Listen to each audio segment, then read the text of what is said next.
You're listening to a Comics XF podcast.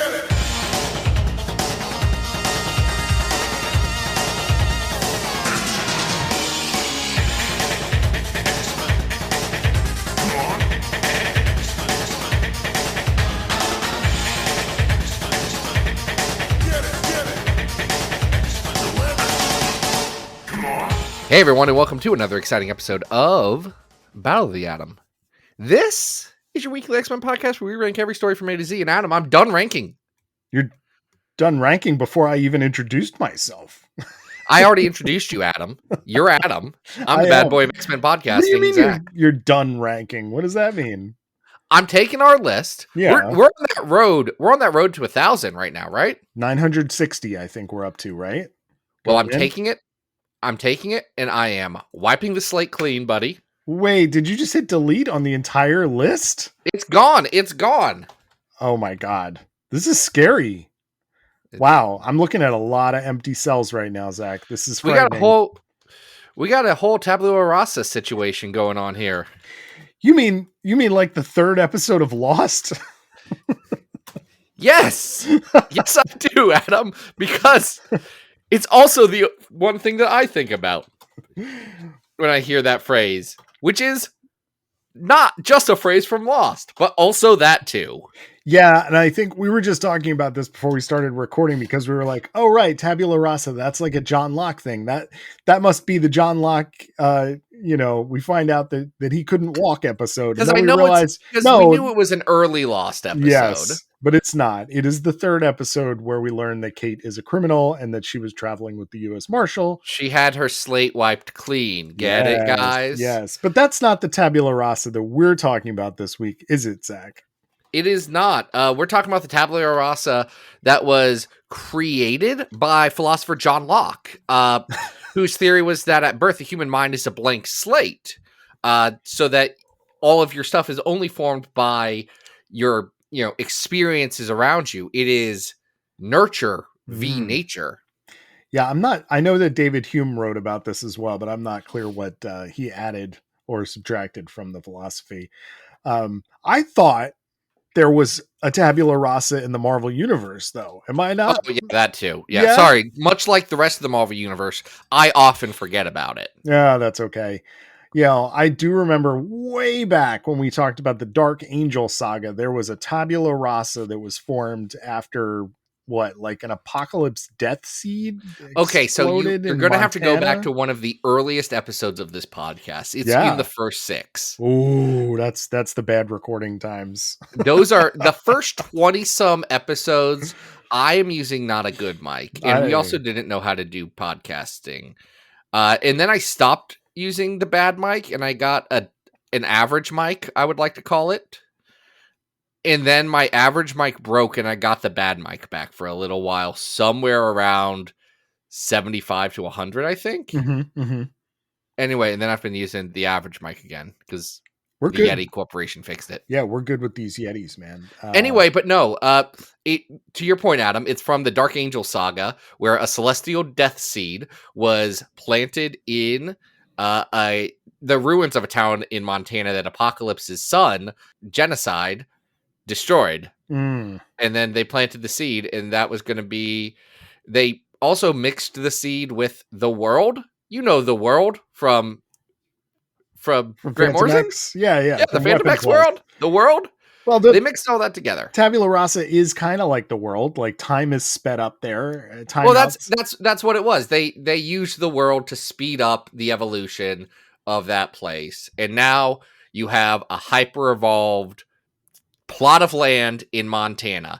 And it is very interesting to me that Kieran Gillen in Uncanny X-Men Volume 2, 5 through 8 decides, hey, we're going to immediately dive into that, because since I was not reading right before this, like I was reading the Gillen Volume 2 run with the relaunch, but I wasn't reading Uncanny X-Force at the time. Right. So I did not realize that Dark Angel Saga was like a capital E event for people. Yeah. Because like Wolverine and the X-Men issue 4 also deals with the aftermath of it. Yeah. Like is a big deal. And yet, since then, it has largely been forgotten. It has not made an appearance in quite a long time. And yet, nothing from that has really made an appearance in quite a long time. Like nothing from that chunk of comics. No. Which is a disappointment, because say what you will about Rick Remender, that run rips. Yeah, there are some interesting ideas there, including this. But clearly, Tabula Rasa had a fan, right? Because isn't this a Patreon request? This is a Patreon request, and that's the thing, Adam. This isn't directly from a Patreon person. This is, in fact, from our You Pick'em that we just did with all of our current patrons. Nice. We said, folks, tell us what you want us to talk about. And one of the selections, I don't have the name. I don't know if it was even a popular selection, but I wanted to talk about it. It was stories set or about Tablua Rasa. And, wouldn't you know it? That's what we're going to talk about. The first one we're going to talk about is the Tablua Rasa arc of Gillen's Uncanny. It's Uncanny 5 through 8, written by Kieran Gillen, with pencils. You know him. You love him. It's Greg the Man Land. Oh, no. Oh, no. Now, I let me say this. Yeah, please. As a reader who was receiving his mail in Marvel Comics, Love this. I did not notice that there was a substantial difference between the Carlos Pacheco art to start this run and the Greg Land art that it devolves into. Part of that was because my mom thought it was junk mail and was throwing away a couple of issues in between. So issue 5 I never actually had until like later in life when I was like, oh, I got to pick this up. I eventually read the arc. It was quite confusing because I was not sure why the X-Men were in this place that wasn't the Savage Land, but was kind of the Savage Land. And to Land's credit, I want to... Not Savage. Yeah, I want to, give Greg at least a little bit of credit here, because while every time he draws a person, especially women, he draws them with the most tooth-filled, awkward smiles. It's the worst character acting I've seen. I mean, it's hideous. Go to any episode that we've talked about Greg Land art, and you'll hear us have the same conversation. Yes, I know people are going to be like, "Oh, it's the porn tracing." It's not. It's Maxim magazines. Like, let's be clear. We know what this really is. I'm not even like worried about that as much. It's just like it's just an the end result does not look good. Yeah, that's the problem with it. That's really my big issue. Yeah. But listen, I did say I was going to be positive for a second here. And I do want to say, as we have said in past episodes about Greg Land, where we have said he draws a good car, he draws a good robot, he does do a pretty good job with like forests, jungles, lizards, pterodactyls, like he's okay at that. Anytime he's not drawing a lady with weird proportions and a really weird smile that I've never seen a human being create in their entire life, like we're okay for the most part, in a lot of this. Okay, you say that, but the splash page on the end of issue 5 is exactly the same drawing as the cover of issue 6. So if you're reading on Marvel Unlimited, you're like, Greg, this is shameless.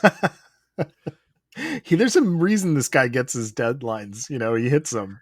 Look, listen, man, as a person who has worked on multiple projects in my life with multiple people, sometimes just having somebody that you can rely on, no matter the quality, to know that it's done. That's right. These issues are coming out on time. Now, are they coming out in an interesting way? And I think that's a question, because Gillen does something that I think is kind of a little weird here, in that he brings Psylocke, Betsy Braddock, onto the team. Emma is off duty for a couple of issues. She has lost an arm. She has lost an arm. That happened very quickly. Yes. So I get it. She has to recover. I think it's interesting for a couple of things. One, this is a direct follow-up to Uncanny X-Force. Yep.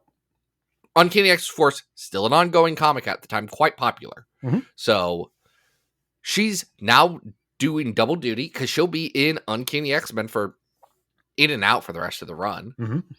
And at the same time that she's doing this, she is also, is she still on the team? I believe she is still in and out on the Brian Wood X-Men team. Oh, wow. Which, to be clear, this is the first Brian Wood X-Men team, not the relaunch of the all-ladies X-Men team. It's just his mostly ladies X-Men team. Yeah. Yeah, that's a lot of Psylocke, especially since at this point in time, there's only one. I'm not like complaining, but that's a substantial amount of Psylocke. Well, am I wrong that there's a joke in here about Wolverine doing multiple team duty? Oh, because Wolverine is on a truly unethical amount of teams at this time. He has at least 2, if not 3 solo books. Astonishing X-Men, he's on one of the, or there is a Wolverine on Astonishing X-Men.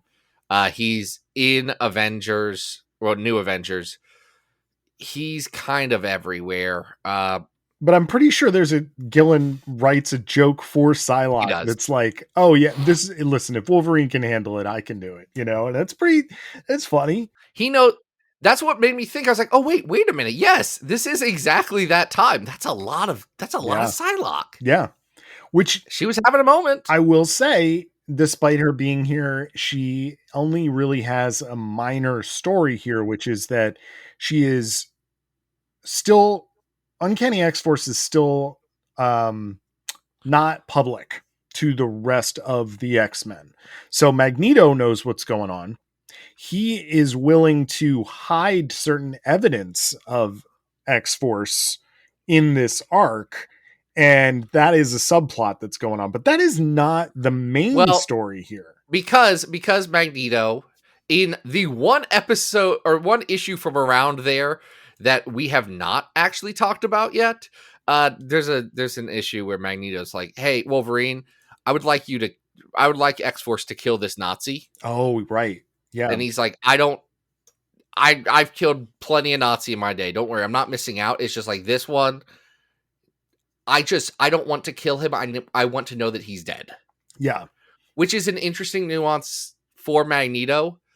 So he's one of the few people that does this. And learning about Dark Angel Saga, which X-Force fails really bad, which, by the way, is the point of, like, the entire point of the art of that book is they failed their very first mission by letting Phantom X kill a child for the greater good, and now all this other bad stuff happens. Like, that's the thesis of the book. Yeah, is that they're bad being at their that jobs. Dark gritty is bad. Magneto has a line. It's good. Because he learns that they dropped a nuke in Montana essentially, and he says, so in effect, you swapped 5,000 human lives for one mutant one. That's regrettable. So, and coming from Magneto, that's an interesting sentiment, right? But when there's less than 200 mutants on the planet, I can live with that. Yeah. It's always the follow-up. So we have that as the context for this story, and what we get, though, as we enter Tabula Rasa, is more of a story about 2 unwives. Apex and Apex, the immortal man and good Apex, who have evolved for, I don't know, thousands of years. It's unclear. They're a race that grew up in the middle of in Tabula Rasa. They're like weird alien-y people. They speak some interesting language, and they're genderless people. But they are the last 2 people of their kind. Right. So we have one of them went crazy and murdered some people. Yeah. So we have good Apex, which is the one that's helping the X-Men. And we have the bad Apex, which is the immortal man, who is really heck bent on just killing all of the like little green critters who are kind of simpler minded, that are, I don't know, minding their own business. Can we talk about the Immortal Man's design? Because I think this is one of the biggest issues with like getting these characters over. Well, So- they look very different, right? Good Apex basically looks like a gray alien that you might see in like the X-Files, covered in like a meat suit, right? Yep. But the Immortal Man, what's he got going on? The Mortal Man's got an Iron Man suit. Pretty much, with a very, very gigantic, like, the proportions of it seem extreme for his like jetpack rocket that he's floating around on. Is like, I mean, it's as big as he is. So anyway, they all team up. They have to stop the Immortal Man from destroying people, from doing bad things. In the meanwhile, the X-Men split up, do some stuff. And honestly, what everyone does is kind of boring, except Yes. Except for that Hope and Namor team up. Because Namor needs to help see people. The underwater tapeworm civilization. The underwater tapeworm civilization. And I tell you what, Hope says to him, you don't speak their language. How are you going to figure this out? How are you going to communicate? And Namor gives this tapeworm queen with her tapeworm thitties out. Says like, just gives her a look and she gives him a look and they give each other a look. And then they go back to her quarters and they come back and Namor has tapeworm goo on his face. And it's just like Kieran Gillen is a writer that I have really liked a lot of, but has always had like something in every one of his works that has just held me back from loving it like completely and wholly. Yeah. Like I had the same thing with Die and Wicked. A little bit with Phonogram, a lot with Wick Div. Like it's just like it almost comes together for me. But I mean, between you and me, I have some of the same problems with Immortal X-Men and that whole his whole second time around on this. But when he hits really good. And this scene hits really good. I honestly, as someone who really did enjoy what Kieran did in the last second half of the Krakoan era, it was really fun going back to read this first take on X-Men because it's a fun run. And what he's doing here, he's developing all these characters. So not only are we getting Hope and Namor and this like, language of love scene, which is very funny, but we're also getting, Colossus struggling with becoming the Juggernaut. Which is a weird thing because like the twist at the end of this run is that that Magic was like, yeah, I tricked you into becoming the Juggernaut because you keep being self-sacrificial. And now you know what it's like to be a monster like me. And like, that doesn't really jive with how she's acting in this arc, which is weird. Yeah. It doesn't quite line up. For my take, I did think that Kieran did enough to keep the good Apex character funny and interesting enough. Like the way that they defeat the Immortal Man is not through brute force, but by showing him that what his actions are doing is actually destroying the cultural artifacts of his past civilization to the point where he, is willing to stop, which is interesting. And then you get this entire thing. I mentioned this term before, but Good Apex mentions that like, oh yeah, by the way, we are each other's unwife, because they have this interesting system of like choosing gender and deciding who is what role, and they couldn't decide, and yet they were still partners. And I thought all of that stuff was really interesting. I think that is both interesting and also 100% a relic of it being 2012 and it being Marvel Comics in 2012, and Marvel Comics even of today, no matter how many voices specials they put out, are not exactly the most progressive when it comes to gender or sexuality. But boy, Kieran Gillen was doing as much as he could. Sure. In 2012, it was like Kieran Gillen doing that, and Matt Fraction being allowed to say one of the Moloids was trans. That's what you had at the time, and nothing against those two for trying. No, They're uh, giving it a shot, and I do find it interesting.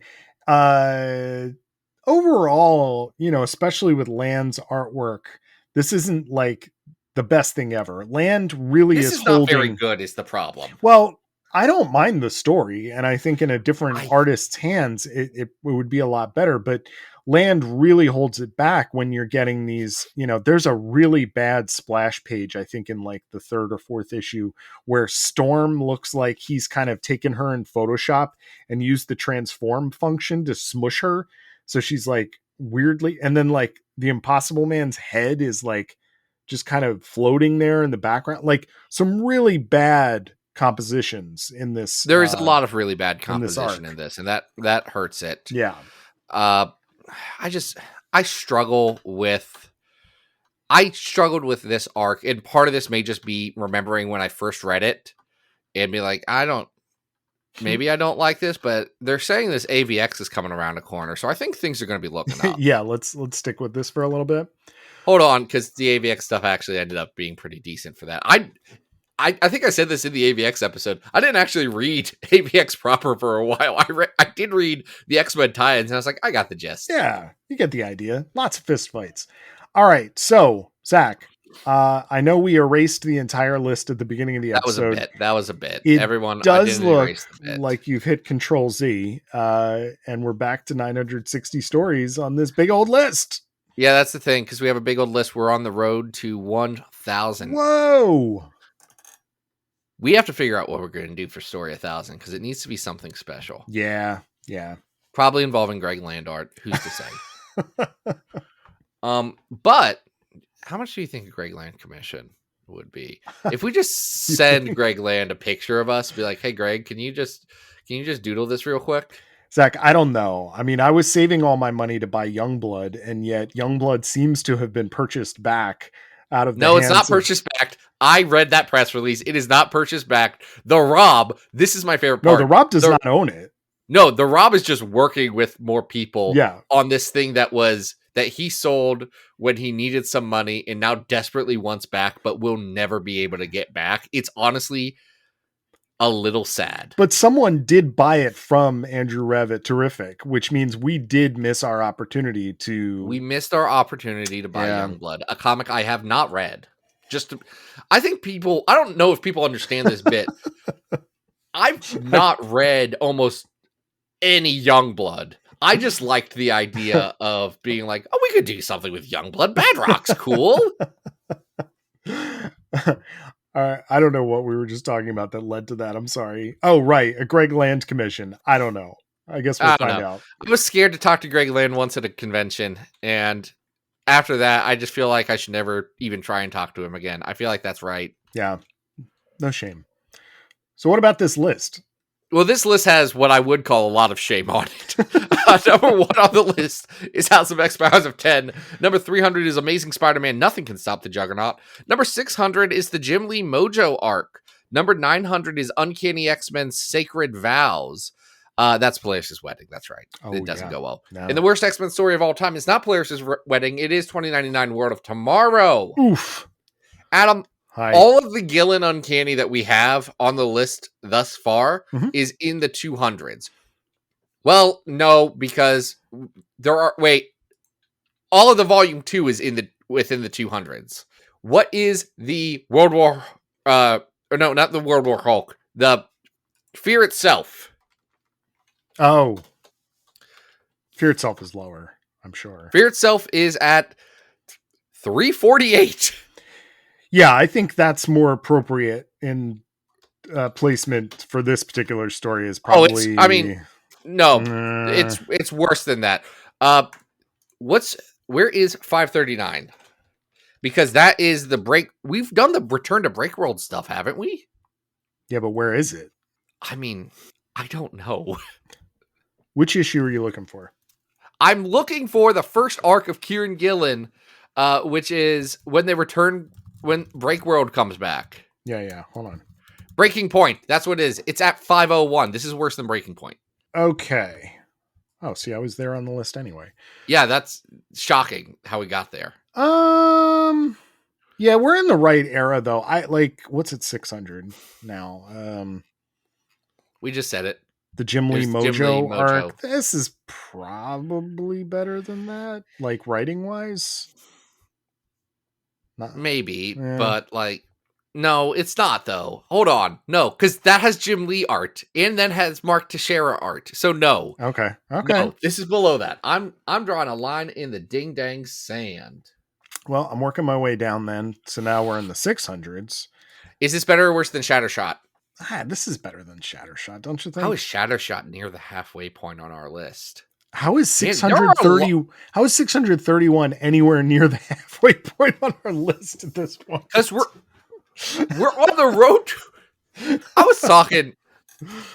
was talking just briefly with sketched and off panel's own David Harper earlier today. Yes, just about something, and I just mentioned he was talking about how there's a lot of X-Men comics being published, but kind of always there's a lot of X-Men comics being published. And I said, yeah, David, and they're all bad. I don't know what to tell you. I've read them.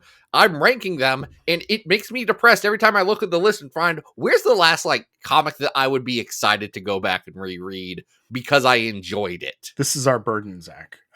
This is our curse. Yeah. Well, is this better or worse than Enemy of the State at 649? It's worse than Enemy of the State. Enemy of the State's weird. This is on par with at 649 Astonishing X-Men Ghost Box. I would put it below Ghost Box though. I would put it below Ghost Box because I like the art in Ghost Box. The Bianchi art, so much better. This is better than the Wolverine and Jubilee mini. Yes, but I'm going to say it is not as good as the Marvel team up with the Living Monolith. Okay. That's at where Spider-Man 3. And Cataclysm Ultimate X-Men. How do you feel? I think it's better than that. This can be our new 654. I feel like it's exactly as good as Cataclysm Ultimate X-Men, but it's fine. Yeah. Wow, we spent a half hour talking about that. Well, we weren't just talking about that. Well, and we were talking about Lost also. Yeah, and we have more. We have more Tabula Rasa to talk about. This time, a surprise for me, at least. I didn't know this was a Chris Picciolo story. What is this? That's why I picked it for you, Adam. Well, you also picked it because there's like only 5 Tabula Rasa stories. Yes, we've talked about like 3 of them already. This was one of the like I have like a handful of stories that I keep in my back pocket. Like I want to work these in someday. Like things that are not going to be like you're probably not going to think of them, and our listeners probably wouldn't think to suggest them. This is Spider-Man Deadpool 23 to 25. It's an arc called Arms Race. This is written by Robbie Thompson, and Chris Picciolo is the penciler on most of it. Scott Hepburn picks up a couple of pages right at the end.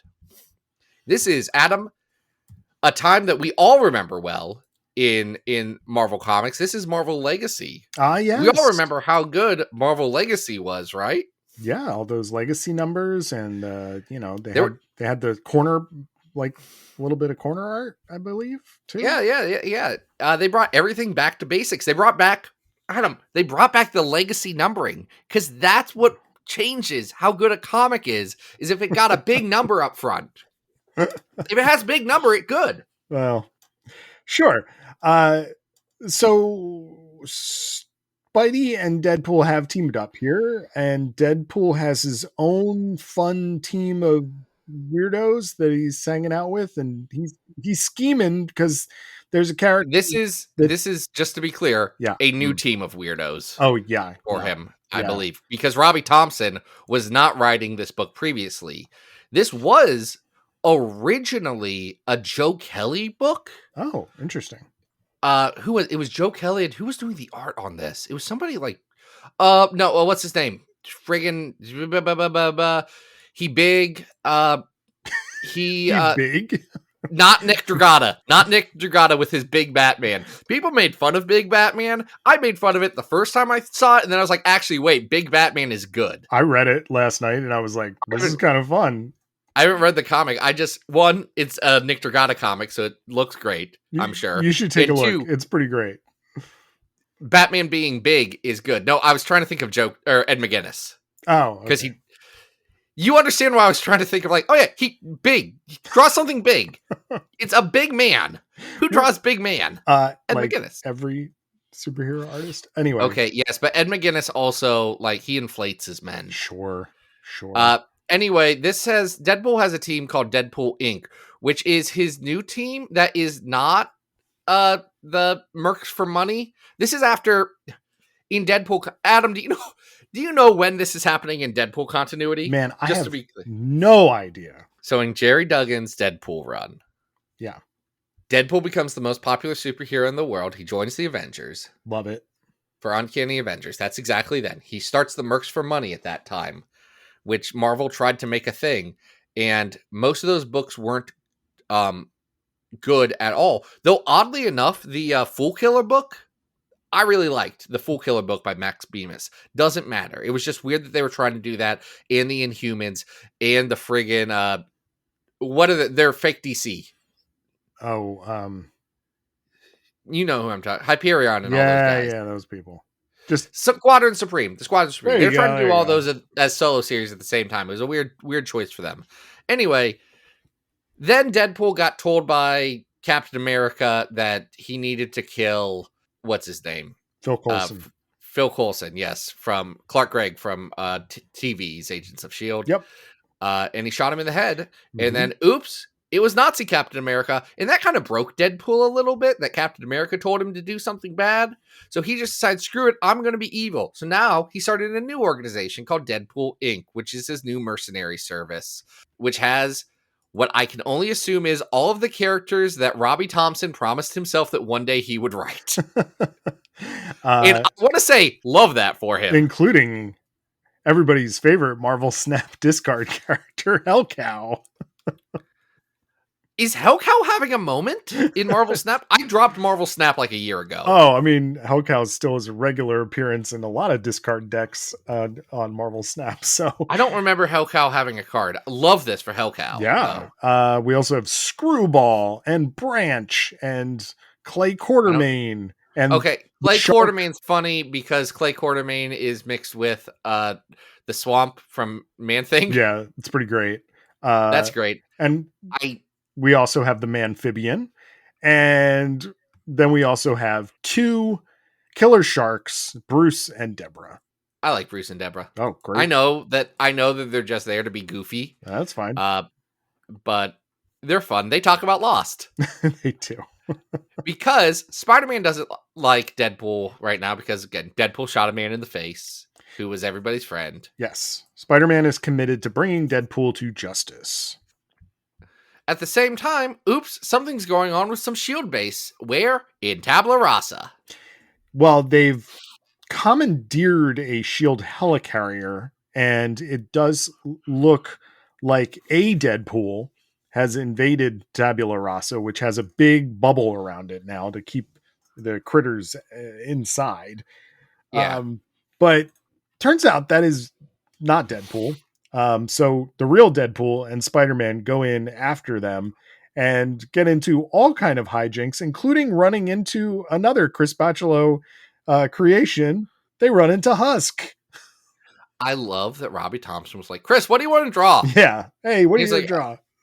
Can you work Husk into this? I don't care. Yeah. And I don't even want to draw Husk all that much, but I want to draw a rock person. Because he doesn't have her Husk into anything except for one form the entire comic. It's true. So you know Chris Bachalo was just sitting there like, I gotta work this rock person in something. I want to do something with this rock idea. So it turns out there's this like weapons cache that, the second Deadpool is after. And it turns out the second Deadpool is Spider-Man villain, the Chameleon. It's the Chameleon. Also, Husk is a S.H.I.E.L.D. agent now. It doesn't come up again. It's weird. All I'm going to say is that you can tell me to, shove my head in a toilet, you friggin' nerd, after this. But actually, Husk was concurrently in Generation X after just finishing grad school at the time. Yep. So it feels weird that she was moonlighting as an agent of S.H.I.E.L.D. Also feels weird that Skids was doing that at the same time. But whatever, it's cool.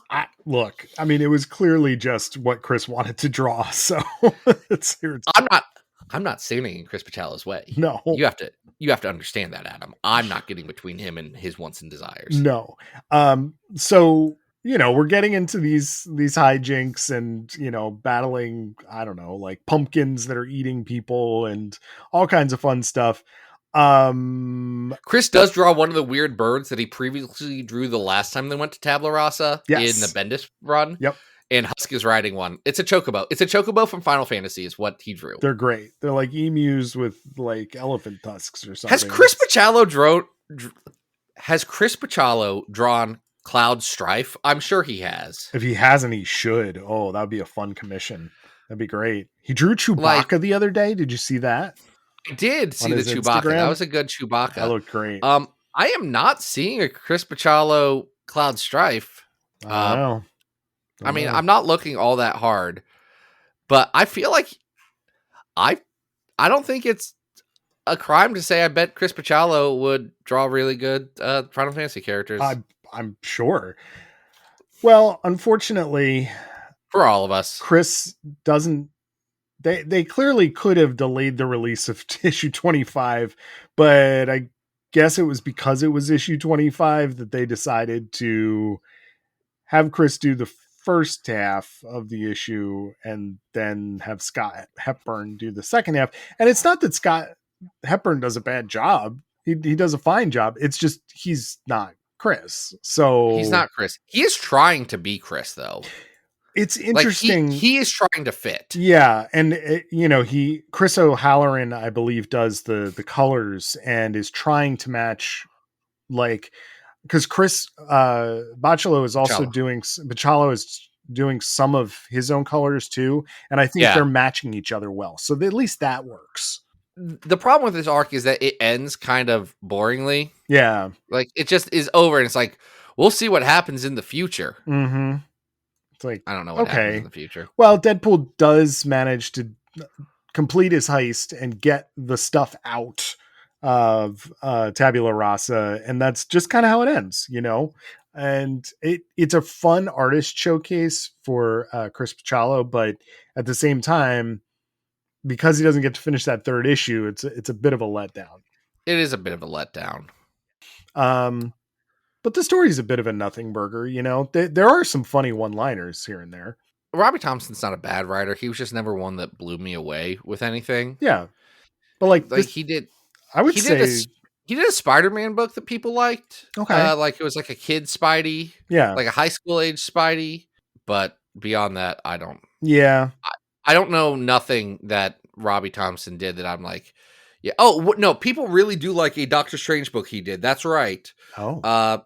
It was, what was it called? In the Sorceress Supreme. But I've never read that. So I'm not 100% sure if people like what Robbie Thompson did in that, or if they like the fact that Javier Rodriguez drew it. Oh, okay. That helps. It doesn't hurt. No, never hurts to have Javier Rodriguez draw your book. Oh, he did Meet the Scrolls. Meet the Scrolls is an underrated book. Yeah, that's fun. Anyway. Is this better or worse than what we just talked about? Kieran Gillen's. It's better. It's better, it's right? Better. It's better. It looks nicer. But that's how all much it takes. How much better is it? I mean, I don't dislike this comic. I just won't read it again. Ever. Yeah. It's fun to look at, but I don't think it's got a lot of rereadability. It's worse than New X-Men Hellions at 477.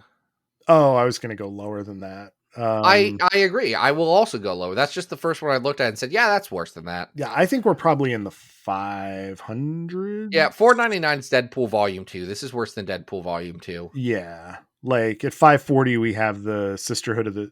I was going to say the Sisterhood of the Traveling Pants. The Sisterhood of the Traveling Pants, The Sisterhood of Evil Mutants. What if the Sisterhood of Evil Mutants had Traveling Pants? That would be great. Oh, man. Is this better or worse than 2020 I, Wolverine? Another kind of nothing story.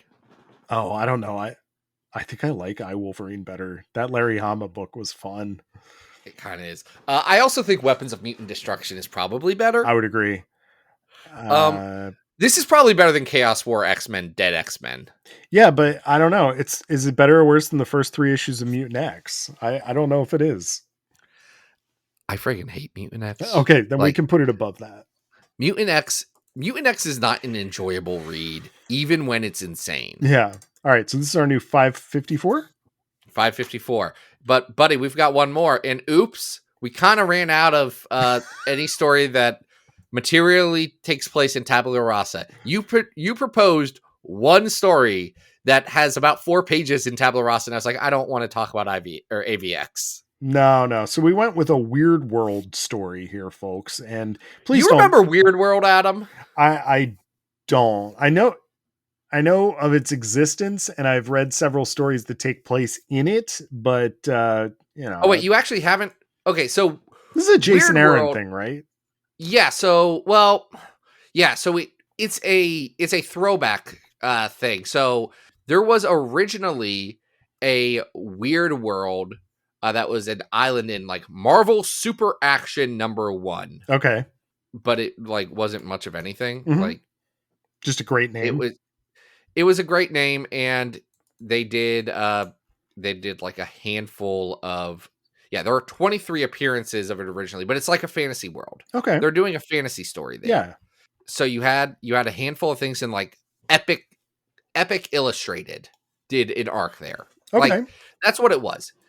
So what Jason Aaron did in Secret Wars, and this is actually something I really like, is him and Mike Del Mundo.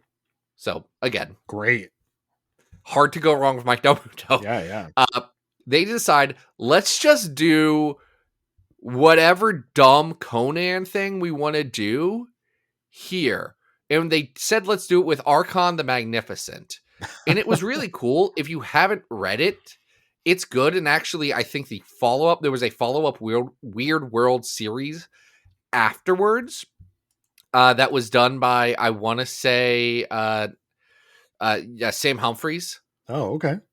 That I also liked and no one read. It was still drawn by Del Mundo, but it was like a 6-issue series that was really cool. A totally different vibe about it because there was a Earth girl that gets trapped there. Anyway, they then try for like the next year. They're like, hey, if you were going to do a Savage Land story, can you set it in Weirdworld instead? Yeah, let's make it happen, right?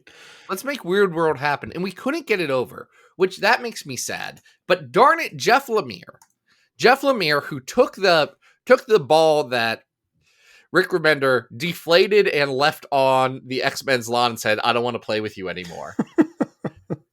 Took it and ran with it and said, I guess I will do the company man thing, even though I'm Jeff Lemire and I'm my own company. Isn't this like, I don't need to do this? Isn't this also, though, a sort of leftover from, isn't there a Battle World Weirdworld? Yeah. That's the Jason Aaron one. Oh, okay. That is the original one. Okay. Yeah. Right. Well, no, the original one's from before that, like in the 70s. No, but the more recent incarnation is from that, right? So, yes, that's what this spins out of. Okay, great. All right. So we are talking about Extraordinary X-Men number 6 and number 7. This is written by, as Zach mentioned, Jeff Lemire, but these 2 issues are penciled and inked not by series regular Humberto Ramos, but Victor Ibanez, who I like a lot. I like Victor a lot. Victor has drawn one of my favorite pages of comics, period. It's the Domino page where she says being a hot girl is weird. Oh, yeah. That's not in these issues. That's not in these issues. Unfortunately. Victor, fantastic artist, like great, and does a really good job in this series, developing his art style, doing a lot. Unfortunately for him, Jeff's not giving him much to work with here. Well, there's not a lot happening, so we have... That's the writer's job, is to make things happen. Yeah. So we have, for readers who don't remember this book, this is when Storm moved the X-Mansion to Limbo. So it's called X-Haven. One of the things I did find interesting here was that she is very clear that it is open to all mutants, even villains, which seemed kind of Krakoan. They're going to Weirdworld specifically because there does seem to be a mutant presence there that they would like to investigate. And this is where things immediately fall off the rails, because we get into the trap that all post Secret Wars X-Men books got into, which is, what did Cyclops do? Uh-oh. Okay, and here's the thing. Because I genuinely enjoy a lot of Jeff Lemire comics. Sure. Like especially anything that he himself draws. Uh-huh. I tend to really enjoy his stuff there. Royal City, Underwater Water. I've actually never read Sweet Tooth, which seems like a weird gap in my enjoying Jeff Lemire overall. Listen, he's he's a prolific guy, so it's hard to keep up. I like Jeff Lemire. Yeah, but Sweet Tooth's like his big one. Yeah. That's the one that like Netflix has multiple seasons of a TV show. That is true. Anyway, because of that, I'm not worried about ragging on Jeff Lemire here. He's doing fine. But I want to give him some credit because, hey, I don't think Jeff Lemire knows what Cyclops did, and I don't think that that's for lack of him probably pitching a few things. I am sure that none of the writers knew exactly what was going on here. So when you get them running into Sunfire in Weirdworld, and Sunfire is being accused of being like a war criminal, basically, and Storm is like, if this goes bad, Wolverine, you gotta kill him. Like, what? Okay. It's always a weird time. But listen, Storm will stab you. Oh, sure. But she doesn't want to stab Sunfire. It's a weird time when Storm's like, we should kill that guy. Like, she'll kill you in a knife fight if it's even odds. Yeah. She's not going to be like, we got to do an assassination on Sunfire of all people. Also, it made me mad. It made me so mad. Bringing it back to the Rick Remender of it all. Yep. One of the things that I appreciated Rick Remender doing in Uncanny Avengers is he, again, tried to give Sunfire his good clothes. Oh, his good Age of Apocalypse clothes. Yep, not here. Immediately reverted into his old costume, which isn't good. No. I mean, it's fine. I get the design. It has some interesting elements. I actually think the mask is pretty cool. Sure. But everybody keeps ignoring that Will Sportaccio Cyber Ride design. Like, let's go for good reason. No one wants to draw all those little pieces. Such a pain. Instead, draw the one that's mostly negative space. Sure. That's great. Yeah. Everyone's like, that's the colorist's problem now. Yeah, and that is the problem with these two issues, because there's only like two things really going on.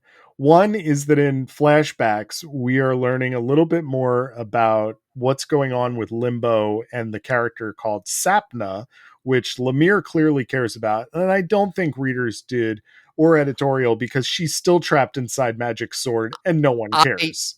I liked her. Oh, she was. Too. Here's the thing. This is what makes me mad about this run.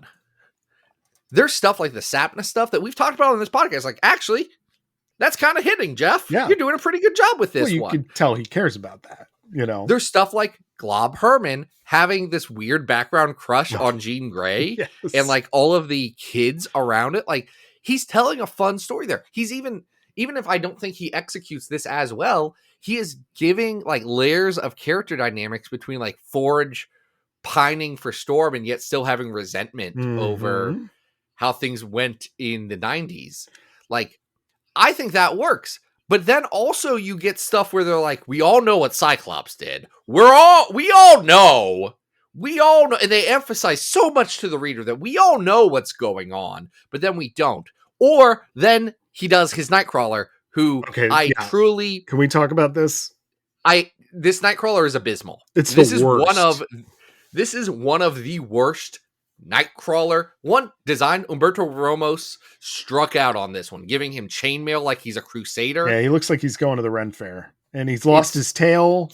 And they sew it back on. He's so sad because, and this is also bad. They do a psychic rescue, and thank God they don't try and do the Frank Whiteley thing. No, because they're not Frank Whiteley. Yeah, and if you're going to do that, maybe go all the way with it. It's fine. Be Russell Dodderman. Yeah, be Russell Dodderman and at least make an effort to be one of the most engaging artists of your day. Which, love to Victor Jimenez. He knows his limits. Kurt sees a mass grave of executed mutants by humans. Mainly children as well. And that is Which why he has been traumatized into silence and sitting in a corner of a room. Quoting scripture all day. Like, it sucks. There's nothing about it that is good, and it makes you it sucks so much more because of the lack of forethought that was put into this entire line of comics at the time and this entire overarching plot. Yep. And when you even get to the end of it where it's like, oh no, actually what Cyclops did is he destroyed a cloud. So that then made mutants have a sickness, which that meant everyone did like mass slaughter of children. Like, just logically, it doesn't flow, and it's a bummer to read. Well, and this bit with the mass grave, it never comes back. It never comes back. No. It's just like this weird thing that sucks that happened. Yeah. It's just really doing a terrible thing to this character. And it's not that nice things have to happen to characters. No! But when you have drama with a character, it should make sense and it should inform the story you're trying to tell. And unfortunately, you've taken this character who is normally, this like swashbuckling fun character and turned him into this like weird chainmail cosplaying mute monk, who's suffering from this terrible PTSD. And it's just doesn't serve the story in any way, shape, or form. It sucks so much. Yeah. So it's bad. It just does. It's bad. But then at the same time, like, Jeff Lemire writes a scene between Iceman and a Knoll that I think is pretty funny. Oh, yeah. Iceman comes out to a Knoll as an adult, and he's like, I don't have a problem with, like, this actually wasn't that big of a thing for me. Turning into a green lizard man, honestly, that was worse, right? Trumped anything that I was dealing with sexually. So while like I have general frustration about that, I can't help you. Also, you're 30 and an accountant. We don't have the same lives, Robert. Yeah. You're going to have to figure this out for yourself. That is a nice scene. And it is a nice scene. It never really gets followed up in this run, which is, I don't know. Lemire sets up a lot of stuff and doesn't knock it down. Yeah. Yeah. I think this was a short-lived series, and I don't think a lot of people enjoyed it, and I don't think we're going to rank it very high. Where's this going on the list, Zach? Okay, so how does it compare to the first arc of Extraordinary X-Men, which is pretty low? Where is that? I don't know. I have to use the search. All right, here we go. Ding, ding, ding, ding, it's ding. at... No, Kingdom's Fall is at 317, and that's the best arc. Apocalypse War is at 585. Apocalypse War is better than this. Well, Apocalypse War at least have that issue where it has that really good issue with Ernst and No Girl. Yeah, and, where and they all Oleg age Blob. up and nobody remembers that either. So no one remembers that. It's fine. No, this is worse. Noel got buff for a while. Yeah, but this is not as good as that. I don't think. 614 is the first arc of Extraordinary X-Men. And again, it is shocking me looking at this, that this is just south of the middle of the list. Like, in terms of standard deviation, this is within one deviation. I also think this is the average X-Men story. And this is worse than that first arc of Extraordinary. It is worse. And I would go lower. In fact, this is definitely worse than the Gillen that we talked about earlier. It is. It pains. This is worse than that Deadpool Max issue. Yeah. I want to hear more people talking about how good Cable is at doing the sex from the future. Working my way down. This is worse than. Is it better or worse than IVX? Oh, good comparison. I think I like the overall art of this better, but I think IVX, at least for the first couple issues, is better than this. Okay, I want to preface that with yes, but IVX for the last couple of issues is really one rough. of the worst. It's one of the worst things that X-Men's done. Yeah, you're right. Just like structurally and from this is where we're taking the story. All right, so we know I don't think this is as good as at 714 Age of Apocalypse X-Man. No, so, Nate Gray's better than this. All right, at 719, we have that really weirdly illustrated issue of Zeb Wells' New Mutants number 5. Ugh. I think I the mean, art in this is definitely better. and I think some of the writing is better. Okay. So let's put it above that, uh-huh. but below Exiles 8 and 10. Great. 8 to 10. All right, so this is going to be our new I don't remember why we didn't like Exiles 8 to 10, and that really works for their benefit. Because if someone asked me about that Weirdworld arc, all they would have to say is that Weirdworld arc. I was like, is that the one where Nightcrawler finds a mass grave and turns into a weird dude about it? Yeah. I would know that in a heartbeat. Yep. I think that Exiles one, they're like Gladiators or something. It's just not very good. Yeah, it's probably one of those like King Hyperion arcs. No, it's not King Hyperion, because King Hyperion rips. Because he gets beat because Beak. You know Beak, our sweet son, our boy? Yeah. Chicken Man. It's great. He makes friends. Mm-hmm. He uses the power of friendship to make friends with other bigger, stronger bullies to bully Hyperion. Amazing. It's so dope. It's so good. Thank you to our patrons for indulging us in all of our insanity that we try and give you on a weekly basis. Thank you, everybody. If you want to be like them, patreon.com/Battle of the Atom. You can reach down into your hearts and pocketbooks, toss a couple of coins into our coffers, and fund some of our travel. Woo! Because guess where we're going next week, Adam? New York! And you guys are going to have to wait a little bit for that because, frankly, just with how recording schedules work, it's going to take a second until we get to it. Yes, but this episode is coming out on Monday, this one's coming out on the 14th, which means that if you're listening to this on the Monday and you're going to Comic-Con this week, we will both be there. Yeah, we're going to be there, guys. We will both be there. I will be there from both of us. Thursday to Saturday. Zach will be there all 4 days like a madman. And I do what I want. Yeah. And as we've said in the past, be cool. But if you see us and you want to say hi, please do. Say hi to us. Pretty sure I still have at least a little stock of Battle of the Atom stickers. I will bring those with me, but we will be roaming, doing interviews, and just generally enjoying the con. So if you want to say hi, please do. Yeah, please do say hi to us if you want to. If you don't want to say hi to us, that's also fine too. Yeah, absolutely. Do your thing. Enjoy the con. Be safe. Live your life to the fullest is what I would hope for you. Stay hydrated.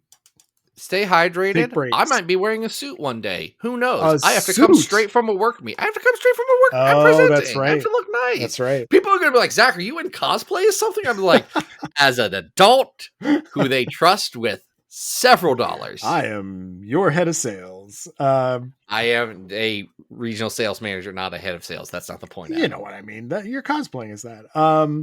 Oh yeah, I could cosplay. No, because I dress better than my boss. That's not the point. Dang. He doesn't listen to this podcast. It's fine. He would laugh at that, I think. Maybe I'll edit that out. Edit that out. Edit that out just in case. I'm still new. We don't have that kind of relationship yet. Yeah. So that's going to be exciting. But as Zach said, just give us a little bit of time. We have some Halloween episodes that are going to come out. And then, as we normally do, we will have our New York's Comic-Con super spectacular episode in the coming weeks. But Zach, we're not quite to Halloween Town yet. So what are we doing next week? We're on the road to Halloween Town. But do you know what the problem with being on the road to Halloween Town is? I don't know. It's just spooky. Sometimes the light gets in your eyes and you get blind. Oh. But it's not just light, it's science. And they can blind you with science. Science. And she's on that bike going out of Halloween Town with the big science light, and she blinds you with science, Adam. She blinded me with science because we're riding next to each other on the road to Halloween Town, which is also just before the road. Well, it's on the same road as the road to 1,000, but it is before 1,000. So many roads. Halloween Town has a couple of stops before 1,000. So next in between Halloween Town, I think, is New York Comic Con, which is an interesting deviation, though it makes sense given the dress up aspects to both activities. That is true. That like there is an overlap and like the road just goes around. It's like there's like a part when you're going down to down to Florida, where you go into Tennessee and then out of Tennessee and then back into Tennessee, all on the same road. Oh, okay. This has been How to Get Through the Smoky Mountains with Zach. Adam's my partner. Anyway, we're talking about Dr. Nemesis next week. I'm sorry. We did a lot to get to that point. And by we, I mean me and Adam. Thank you for indulging. Always. My pleasure. But until then, folks, this has been Battle of the Atom. We hope you survived the experience. Get it!